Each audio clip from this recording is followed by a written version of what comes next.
By the time dinner was finished, it was already 7:30 p.m. My daughter and son-in-law, who had said they would come back by 6 p.m., left their son Liam behind and haven't been in touch since. Perhaps tired from playing and having a full belly, Liam is now dozing off, looking drowsy as he nods off. But he's also got a bit of sand on him from his exploratory play, so it's time for a bath. Liam is only 5 years old. I fill the bathtub with warm water and prepare Liam's favorite character-themed bath bomb. It's one of those ones that releases a toy from inside, and I'm sure Liam will enjoy it. Bath time. I call out to Liam and James. As Liam woke up, he suddenly exclaimed, "I don't want a bath. I haven't done anything." He started running around the house. We were puzzled by Liam's words. After all the playtime, how could he claim to have done nothing? Liam's tense expression left us questioning. Even when we managed to get him into the bath, it was clear that washing himself would be a challenge. As I washed Liam from head to toe, I caught a surprised expression on his face reflected in the mirror. I had no idea why he was acting that way. Perhaps because of this lack of understanding, I was left bewildered, wondering what was going through his mind. Liam hesitantly got into the bathtub, and gradually, his expression softened. Then, he uttered a surprising statement. "Baths are warm, aren't they?" Huh? "I don't like the bath at home. But Grandma's bath is fun and warm. I like it." As I continued listening, he blamed himself, tears welling up in his eyes. I am Mary Smith.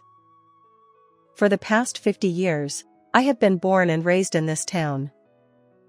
It's not a place where trains come every 2 minutes like in the heart of the city. Instead, we rely on buses that come approximately once an hour, or we drive our own cars for daily life. Being in the countryside, my parents and relatives encouraged me to spend my entire life in this town. Personally, I don't feel restricted living here. In this area, it's considered normal for women to focus on their homes. After graduating from high school, I married James, whom I met through an arranged marriage. While being a homemaker, James is kind and treats me well, without any domineering behavior. After a few years of marriage, I was blessed with a daughter named Sophia. She is like a precious treasure to us. We made every effort to shield her from societal pressures and gossip. When she was little, it seemed like she enjoyed life in this town. However, the rural customs and mindset didn't quite align with the younger generation, including Sophia. Our relatives, who have lived here for a long time, often criticized her harshly. Gradually, Sophia spent less time at home, and a distance grew between us. "I'll be studying at school today, so I don't need dinner." Her desire to leave this countryside must have been what motivated Sophia. Starting from high school, she immersed herself in her studies even before we could say anything. Unlike the city, there aren't many tutoring centers or private tutors available. She diligently attended high school classes and stayed for self-study after school. Even the choir club she wanted to join has now become a thing of the past. It seems she prioritized study time over club activities. Sophia's hard work paid off, and she was accepted into her top-choice urban university. Her life as a solo city dweller began. However, since she had already helped with household chores back home, there were no issues.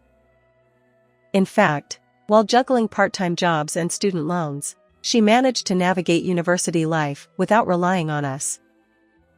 Of course, we still sent her financial support, but Sophia insisted she didn't want to burden us. Although she accepted the packages we sent, I didn't know what she did with them. It seemed she didn't touch the money I transferred. After graduating from the School of Education without any delays, Sophia became a middle school teacher. She met Michael Pitt, a colleague at her workplace, and they got married during her second year as a working professional. Why does this story feel distant?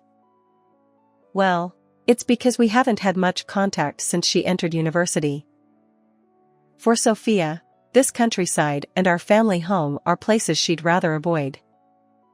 Sophia once declared, "I'm not staying in this town. I'll continue living in the city. The transportation is convenient, and I can do anything there." Over the past decade, we've met Sophia face-to-face only a handful of times, mostly when we visited her city due to James's work. Our interactions usually revolved around dining out as a family of 3. Michael never attended our family gatherings.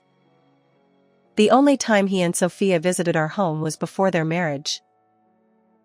Since we're getting married, I thought it would be proper to introduce myself. However, Michael didn't seem particularly interested in our family home. "Since you've come all this way, would you like some tea?" I offered. Michael declined, saying, "No, thank you." As for Sophia, she left immediately after the greetings, as if that was the only purpose. "I have work tomorrow, so I'll head back now. You've seen Michael, so you should be satisfied, right?" We never had a formal meeting with Michael's parents, and I've never heard any details about them.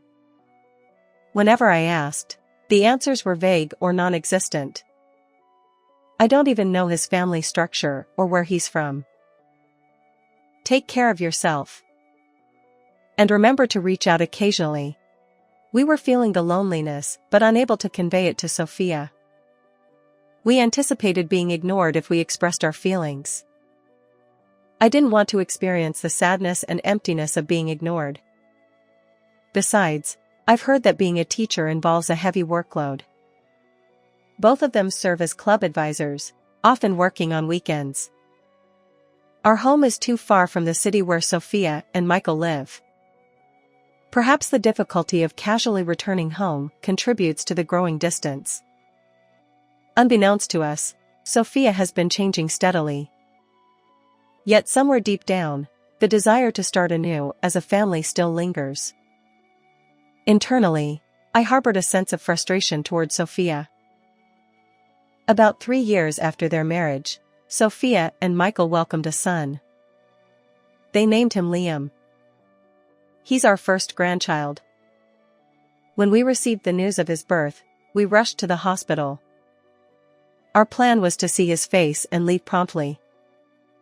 After all, right after childbirth, both mental and physical fatigue accumulate. Plus, I understood the desire to enjoy uninterrupted parent-child time. Considering it was winter and infectious diseases were prevalent, we didn't want to risk bringing anything into the hospital. Congratulations on the birth. If you need anything, don't hesitate to rely on us. And occasionally visit our home. Suppressing the longing to spend more time together, we kept our visit brief. However, even when Liam turned 1, Sophia and Michael still didn't visit our family home. Our desire to see Sophia and Liam intensified after the birth of our grandchild. We tried to maintain contact by spacing out our phone calls. We didn't want to be intrusive, but hearing their voices always made us yearn to see them. If coming here is difficult, we'll come to your place. Or perhaps we could all go somewhere else for a visit? Not necessarily home. I'm busy with club advising and test grading. In that case, how about we take care of Liam? We'd love to give you a break, but... Your feelings are enough. I'm too busy to let Liam visit. If you can take him to the zoo or a park for outdoor play, that would be great. Thank you. After that, we started taking care of Liam approximately every 6 months. Sophia would leave Liam with us in the morning at the nearest train station to their home. I have to accompany the club's competition, so I'll leave him here. I'll come to pick him up around the usual time. We would then take Liam to places he wanted to visit, such as the aquarium or amusement park. Sometimes, we'd spend the day just watching trains go by. At parks, Liam would run around freely, but in public places like the aquarium or shopping malls, he'd behave quietly. Sophia and Michael both work as middle school teachers, so they've likely instilled good manners in Liam. We praised Liam a lot and played with him. When we gently stroked his head, he was surprised at first, but gradually, a happy expression appeared on his face. Around 6:00 p.m., Sophia would finish work and come to pick up Liam. As we visited more frequently, Liam started crying when it was time to go home. He seemed to understand that we would part ways as evening approached. I want to play more with Grandma and Grandpa. We'll see you again soon. You have kindergarten tomorrow, so we need to head back. With a tinge of reluctance, we watched Liam's retreating figure. As he grew up, the feeling of not having played enough also arose. I wanted to increase the frequency of play a little more, but Sophia's schedule also played a role. Since he didn't stay at my house, the time we could spend together was short. I have even suggested staying over during long breaks. However, Sophia strongly insisted on all three of them sleeping in the same house at night, and that hasn't been realized. I've heard that boys only seek comfort until they're little. As I have only raised a daughter, there are things I don't understand. Sophia often said she wanted to cherish this very moment. I couldn't disregard her feelings as a mother. We conveyed that we were always welcome whenever and were waiting for her contact. When Liam turned 5 years old, we received an unusual phone call from Sophia.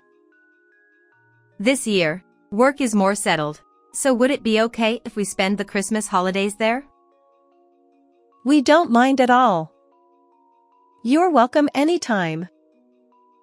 Sophia returning to our family home marks the first time in approximately 8 years, since the pre-marriage greetings. Perhaps Liam has become less demanding compared to his infancy, which makes Sophia's visit more feasible. Since receiving her call, we've been eagerly anticipating the rare occasion when our whole family would be together. Although I've always had the tradition of preparing roast turkey and Christmas ham, this year, with more people, I'm putting even more effort into it. Given that Sophia enjoys rib roast, I'll make sure to have extra. And of course, I prepared French fries, Liam's favorite. James, too, had been meticulously cleaning and tidying up the house in anticipation of his first grandchild's stay. As he marked the calendar and counted down the days, I couldn't help but smile.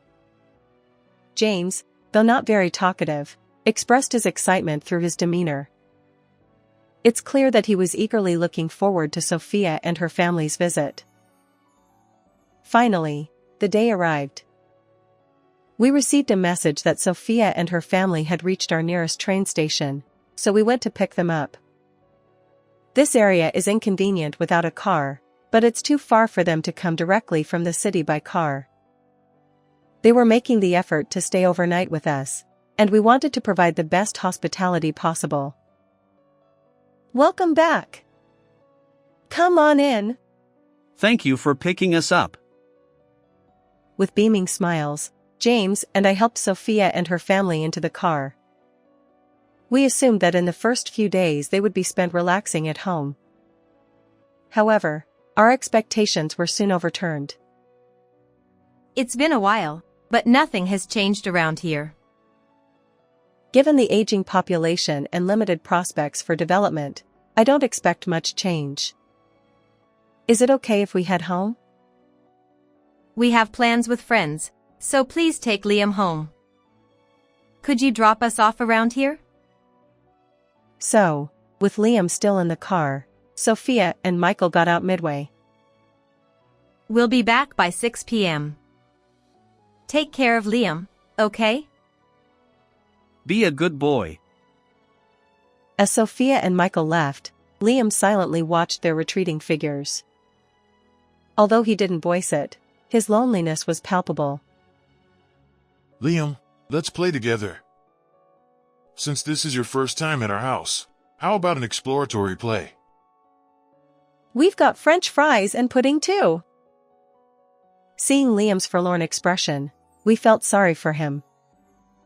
We wanted to make him happy, so James and I teamed up, doing everything we could. As we played with Liam and he enjoyed the treats I made, his smile brightened our hearts. Witnessing our grandchild's laughter was a precious moment of happiness for us. The promised 6 p.m. came and went, but Sophia and Michael didn't return. Not only that, despite our repeated calls, there was no response. Anxiety crept in. Had they been in an accident? The last bus had already passed, and this wasn't a place where taxis were readily available. Our location, surrounded by fields, lacked nearby convenience stores, and the sparse streetlights didn't offer much reassurance. It cannot be said that there was absolutely no possibility of an incident occurring.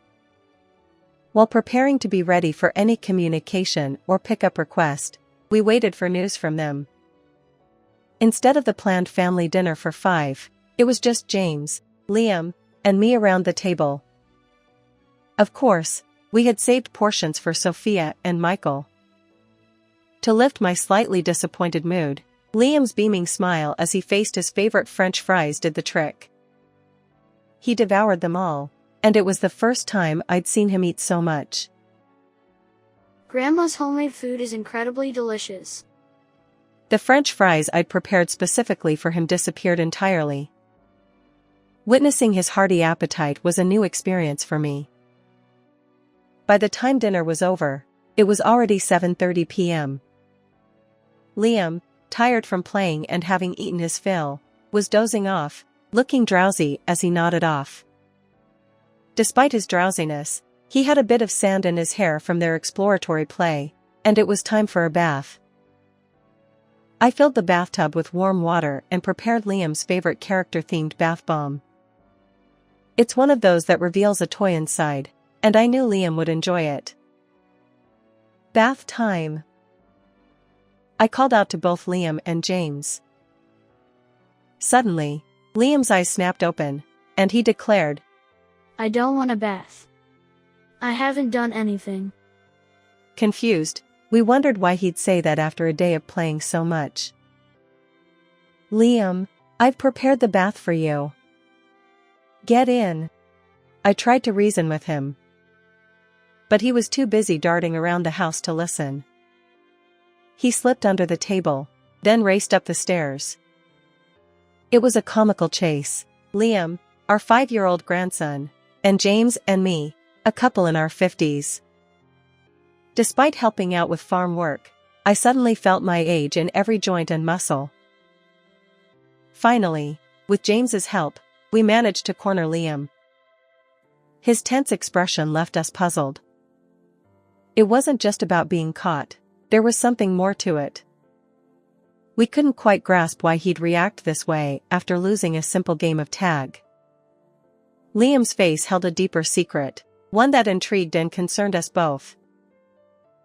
Having made him to the changing area, Liam hesitated to undress, so ultimately, we helped him change.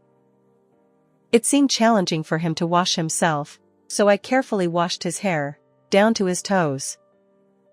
Through the mirror, I could see his surprised expression. Why was he acting this way? I had no clue, and that uncertainty left me puzzled. Liam gingerly stepped into the bathtub, and gradually, his expression softened. Then, he uttered a surprising statement. Baths are warm, aren't they? Considering his previous behavior, I sensed that something was bothering Liam. Perhaps it was related to his aversion to baths.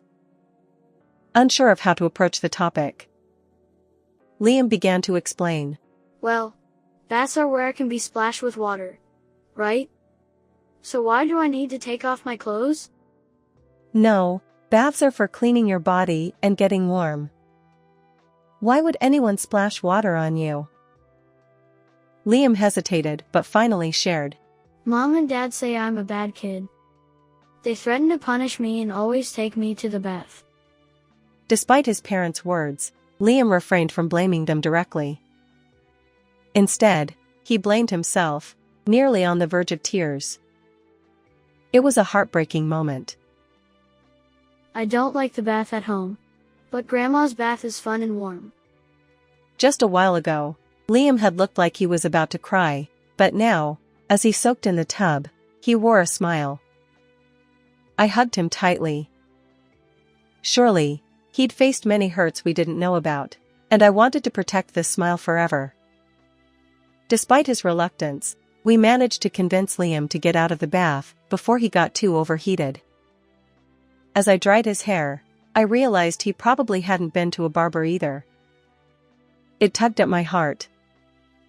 But I also understood that Sophia's work was indeed demanding. With Liam snuggled into the freshly made, soft bed, he fell asleep quickly. I thought I would play and make him enjoyable tomorrow. I resolved to cherish this moment, gazing at Liam's peaceful sleeping face. After confirming that Liam had fallen sound asleep, I confided in James about the bath incident. I see, that's quite concerning. His expression grew serious as he listened to my account. It seems Liam's aversion to baths and the sudden crying before parting were related.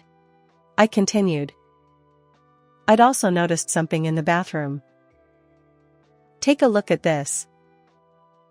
Liam's body, now peacefully asleep, bore numerous bruises. Some minor bruises were expected for a 5-year-old boy, but the sheer quantity on Liam was abnormal. Each one was hidden beneath his clothes. Bruises on his stomach and back were particularly concerning. Those were places where someone would intentionally inflict harm.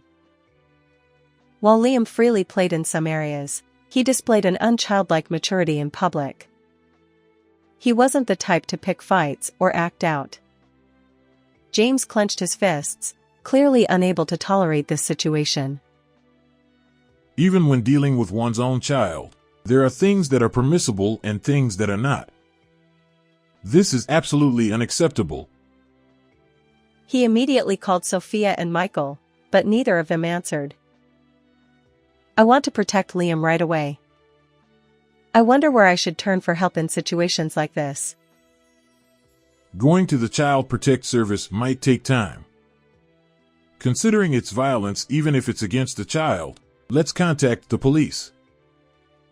James bravely made the call to the police. Even if Sophia were my biological daughter, I have no recollection of raising a person who would raise her hand against another, let alone her own child. Please let it be a lie.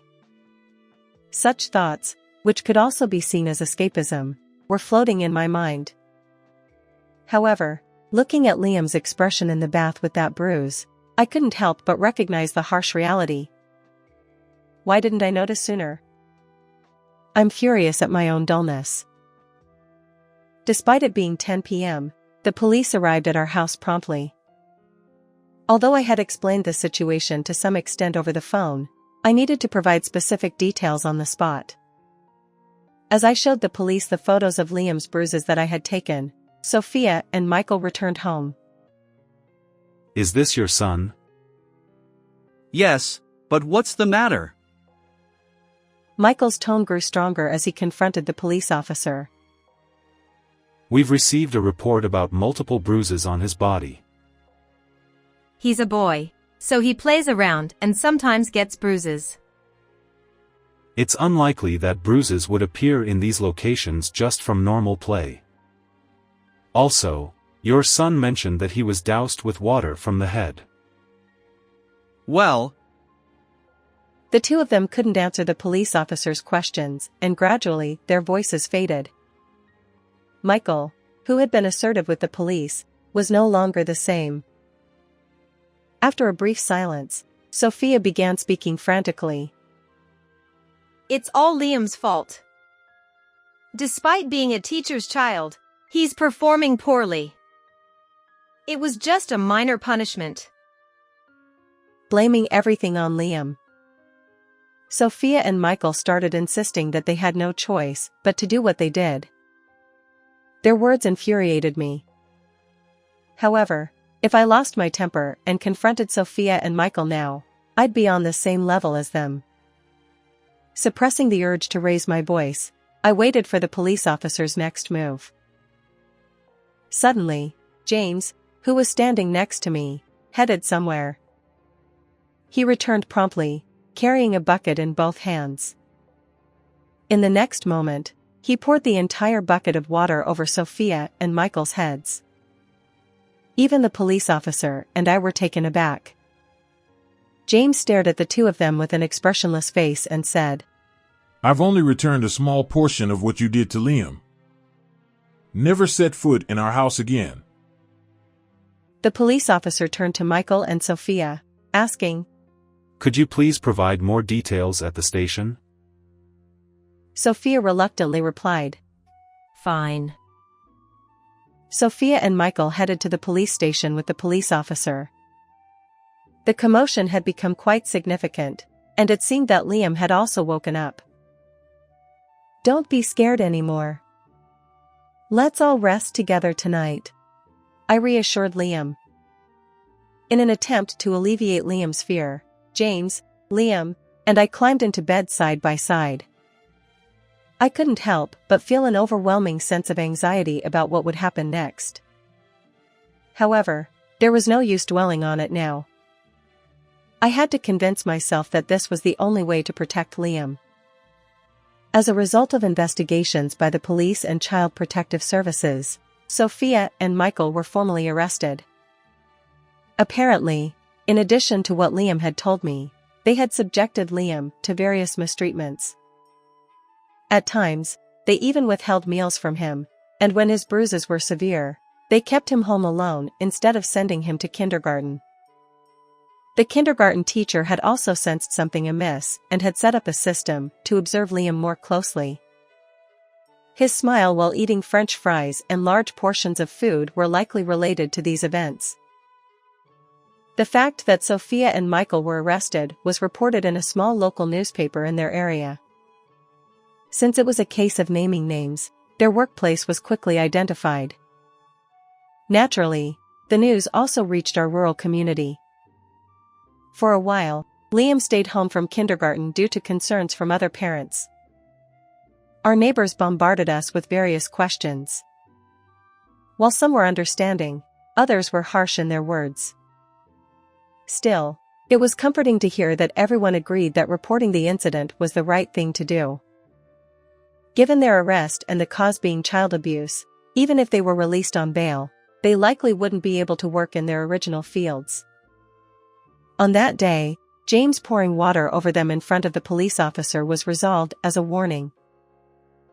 Meanwhile, Liam began living with us. He will start elementary school next year. Although there was a school nearby, it had only one class per grade, and the number of students was small. Additionally, rumors circulated about his parents' arrest. In this small countryside, gossip could be detrimental. We decided to establish a new home not far from the house where Sophia and Michael had lived. We couldn't let go of the house itself because it had been passed down through generations and had a family garden. Liam also expressed a desire not to be separated from the friends he had made in kindergarten, so we started splitting our time between the two places. Initially, Liam was fearful of his parents' shadows. Did I do something wrong by causing all this? "You're okay, Liam. You're a good kid." The words from his parents during his early years had left a lingering curse. We worked hard to create an environment where Liam could feel safe and gradually remove that curse. He safely enrolled in the elementary school near his original home, where he made new friends alongside his existing ones. Witnessing Liam's heart gradually soften brought us immense joy. Now, several years later, it seems that Liam is living freely and comfortably. Except for times when he catches a cold or feels unwell, he attends school every day, and sometimes hangs out with friends before coming back home. On weekends and holidays, he helps out with rural farm work and household chores. He's also started new extracurricular activities. I want to try playing soccer.